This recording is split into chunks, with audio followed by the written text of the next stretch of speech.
All right, Joe, we gonna get right into these cards, man. You Let's ready to do get it. it going? Let's do it, kid. All right, for sure, for sure. The very first card, man, is the American Express Platinum card. Wow, that's a tough one. Come on, kid. S tier all day, every day. Okay, okay, S tier. S tier. Man, why, It why? has to be. You know, because look, you have a lot of people that do these tiers, right? And I'm going to give it to you in the way that I see them ranking for myself. This may rank differently for other people, but I'm going to rank these according to how much I use them. So, and how much I like them and how much I favorite them and so on. So for me, the platinum card, I have two of them. So, the Morgan Stanley and the Vanilla Platinum, it has to be S tier for me. Let's go, let's go. All right, moving on to the next card, the Citi Strata Premier. Now I know you love this card. I'm gonna give it an A tier, because it does a lot of things well. It gives you three times and a ton of multipliers and a ton of categories. $95, you can't beat it. You also could transfer to American Airlines. So that's a lot of pluses. The thing is, using Citi out of the country sometimes can be a little troublesome. Citi customer service is not the greatest, but overall, the card is a solid A because of just everything that it covers. It covers a lot more than the Chase Sapphire Preferred, the original CSP. So for me, it's an A. Okay, the CSP is better than the CSP. Absolute, All right, absolutely. all right. Now this is a card that I've heard you recommend to a lot of beginners. So I really want to see your understand your thoughts on this one. The Discover It Cashback card. A, for the simple fact that I feel it is an amazing card with, especially in that first year, that you can get up to 10% cash back. And they give you pretty high credit limits. I don't put it higher because now that Capital One has them, I'm hoping that their customer service is the best out there with Amex. But I'm hoping Capital One doesn't mess it up. So I'm gonna give them a solid A because I feel that especially beginners, it's an easy card to use. You won't really get into trouble with it as you would with other cards that are going to offer you all these other perks. It's pretty, bare bones, but for cashback, it's a beast. Right.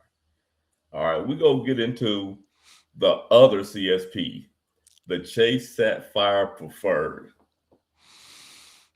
Ooh, I'm gonna give this one in its current form a C because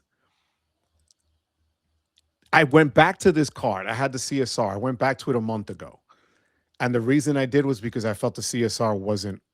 I wasn't able to utilize the benefits and perks and stuff like that to justify 795. The CSP is really just, it's way overdue. Um, and that's why I'm giving it a C. Three times on dining, like everything else that Chase does. Two times on travel. Yeah, you get car rental protections, but it's due for an overhaul.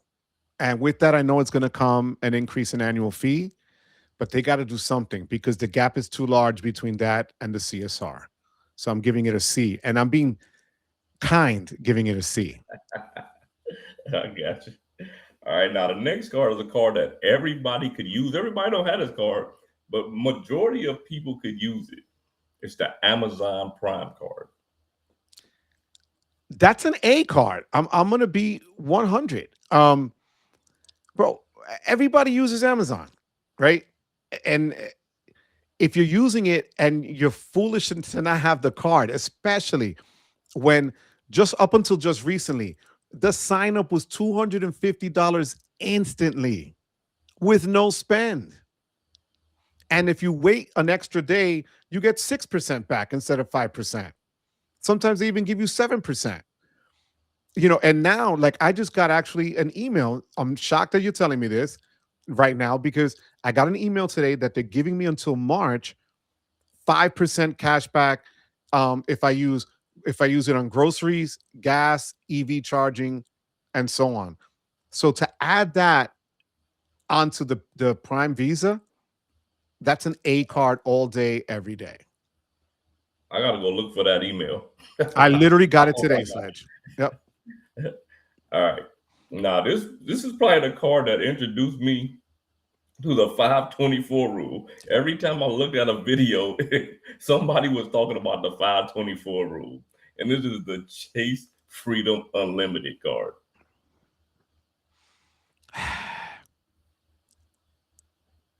People are gonna hate me, but I'm gonna give it a D, Mhm. because 1.5, it just doesn't cut it anymore. Mhm. Basic cards give you 1.5, Yeah. right?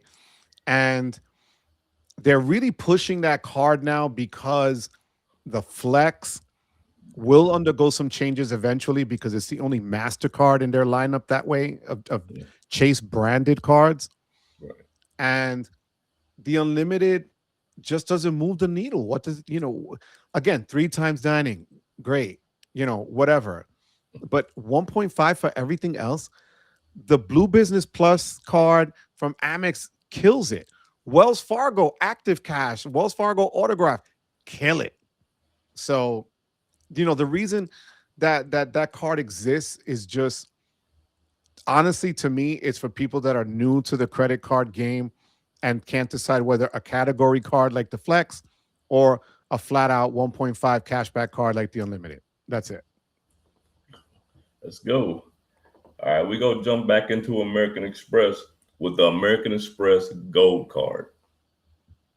Ooh, I'm gonna give that one a B, Mhm. because even though, again, I got rid of the card, all transparency, I give it a B because if you can utilize the dining and the grocery for it, four times you can't beat it. Three times on other stuff for travel, but it's still the foodie card. So for me, if you're able to utilize the dining and grocery aspect of it, it's a strong card. I give it a B because for 325 bucks, it's a lot when you have other cards out there like this Strata Premier that give you three times on dining out and groceries. So one time less for only 95 bucks, or the Saver card from Capital One.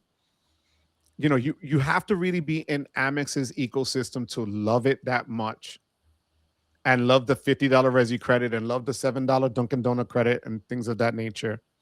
But for 325, it was just too much for me to justify. So that's why I give it a B. Man, speaking of those 3X cards, the next one is a 3X card. It's the Wells Fargo autograph card. I'm gonna shock people. I'll give it an A because, and it would have been higher had it had better transfer partners. The weakness of that card is if you're looking to travel and get transfer partners, it's scarce. If you want one of the strongest cashback cards at 1 cent per point, cashing it out with no hoops, no drama, the Wells Fargo autograph card is fire. Three times on so many categories that I would give it an A for cashback purposes. I'm trying to keep it like that's the line, because if I do a general score and I include travel, I'm going to knock it down to probably a B. Okay, okay. But we go keep it an A? Keep it at A. Yeah. Keep it an A. It's Okay. Wells' strongest card. I don't care what anybody says. The journey doesn't do it for me. Well, that's a well-rounded card that still gives you benefits. It still gives you protections. You have exclusive events, things of that nature for no annual fee. It's a no-brainer. All right. So then we're gonna move on to one of the big boys. And then you had this card at one time. Um, Actually, you might still have it. It's the Chase Sapphire Reserve. You were correct. I had it. I got rid of it last month. Um, the reason is this. I'm gonna give it, and again, I'm gonna catch a lot of heat for it, but probably a C. A C because it's 795 and it's really dependent upon where you live to utilize all the benefits. And their partners in the Edit Hotel collection and things of that nature, they're just so overpriced. Mm. And the benefits like Apple, they're so specific to one single Apple Music subscription. You can't use Apple One. You can't it's just they nickel and dime it to death. So could it be, a B for some people? Maybe if they're into Chase ecosystem, but that $700 gap between that and the preferred, it's not justified enough for me. It really isn't. Like again, like I go back to two Amex Platinums and I dropped Chase's premium card that I was so psyched about, but it was disappointing. Ooh. All right, this is the first and only hotel card on the list. It's the IHG Premier card. I'm torn between a B and an A. For $95, which I believe it is, Yeah. and you're the one that sold me on the card. I'm going to keep it 100. The nights that you get, the fourth night free, the sign up bonuses are strong. You get platinum status, easy. The multipliers are, it's a good card for actually earning points. The categories are good, they're strong. Um, and you get that free night certificate. You know what? I'll give it a B, but I still think it's possible B plus. I would, if there was like a plus, it would be a B plus, but I'll give it a B for now. All right, now this card right here. Shout out to Key from the Kiki's Adventures channel. One of her favorite cards, the Venture X. Really, really, bro, you doing that to me? The Venture X, man. Um, C, and I'm fighting myself not to give it a D because but C because they nerfed a lot of the benefits. They haven't really made positive changes to that card in a couple of years. Yeah, it's the cheapest premium travel card out there at 395 still. But what are you really getting for it? Two times on everything. That's great. But what else is out there? You're not getting the statuses that an Amex Platinum will give you. You're not getting a special lounge access like the City Strata Elite gives you with American Airlines. So I think the reason I'm giving it a C is because it's really overdue for a refresh. And they try to play us by offering 100,000 points for 10,000 spend, whereas before it was 4,000. That's a huge jump for the same spend.